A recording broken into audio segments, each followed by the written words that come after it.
સાંભળજો. ખરેખર જીવનની અંદર બીજું કંઈ યાદ રહે કે ના રહે, પરંતુ નાના હતા જ્યારે પ્રાથમિકની અંદર ભણતા ને ત્યારે વાંચેલી ઘણી બધી વાર્તાઓ યાદ રહેતી હોય છે. તમે છો વિનોદની સાથે ચોથા ધોરણમાં વાંચેલી વાર્તા હું તમને સંભળાવવા જઈ રહ્યો છું. વાર્તાનું ટાઇટલ કંઈક એમ હતું, લાખો વણઝારો. એકચ્યુઅલી વાર્તા કંઈક આમ છે કે લાખો કરીને એક વણઝારો હતો.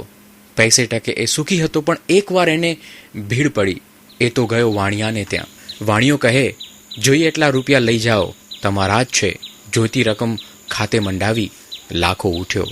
લો રામ રામ શેઠજી, મહિનો પૂરો થતાં રકમ લઈને આવી પહોંચીશ. ત્યાં સુધી આ ડાગિયાને તમારે ત્યાં મૂકી જાઉં છું.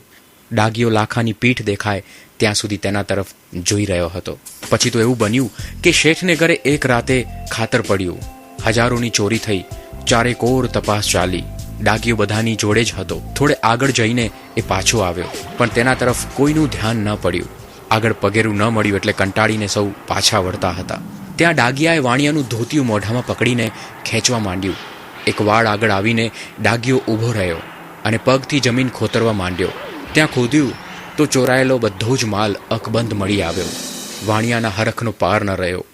એને એમ થયું કે આ ડાગિયાને હવે વહેલો છૂટો કરીને એના ધણી ભેગો કરી દેવો જોઈએ. લાખાને જે પૈસા ધર્યા છે એથી અનેક ગણું ડાગિયાએ મને બચાવી આપ્યું. વાણિયાએ આ બધી વાત ચિઠ્ઠીમાં લખી.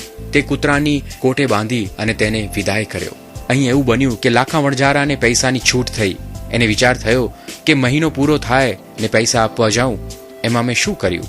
મહિનામાં દિવસો બાકી હોય ને પૂરા પૈસા દઈ આવું તો ખરું કહેવાય. પૈસા લઈને નીકળ્યો. અડધે રસ્તે આવ્યો ત્યાં સામેથી એને કંઈક કૂતરા જેવું દેખાતું હતું. ધારીને એને જોયું તો એ એનો વહાલો ડાગિયો. ડાગિયાને જોતા જ લાખાની આંખ ફરી ગઈ. અરે રામ, આ કૂતરાએ મારી શાખ ઉપર પાણી ફેરવ્યું. એ નાસી આવ્યો. હું શું મોં બતાવીશ? ડાગિયો લાડથી પાસે આવવા જાય ત્યાં લાખાએ આંખ બતાવી અને ફિટકાર આપ્યો અને મોં ફેરવી લીધું. ઘડીભર ડાગિયો થંભી ગયો. બીજી જ પડે એ તો ડુંગર તરફ દોડ્યો. ત્યાં એ અબોલા જીવ પથ્થર પર માથું પછાડીને મરી ગયો. લાખો પૈસા આપવા ગયો. ત્યાં એણે શેઠ પાસેથી બધી જ વાત જાણી. વણઝારાના પસ્તાવાનો કોઈ પાર ન રહ્યો. ભારે હૈયે લાખો પાછો વળ્યો. જ્યાં પોતાનો વિશ્વાસુ કૂતરો માથું પછાડીને મરી ગયો હતો ત્યાં એણે એક મોટું સરોવર બંધાવ્યું, અને એ સરોવર એટલે ડાગાસર.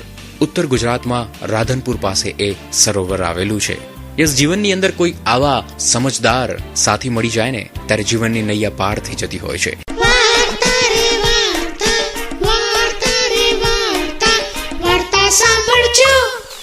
એ વાર્તા સાંભળજો.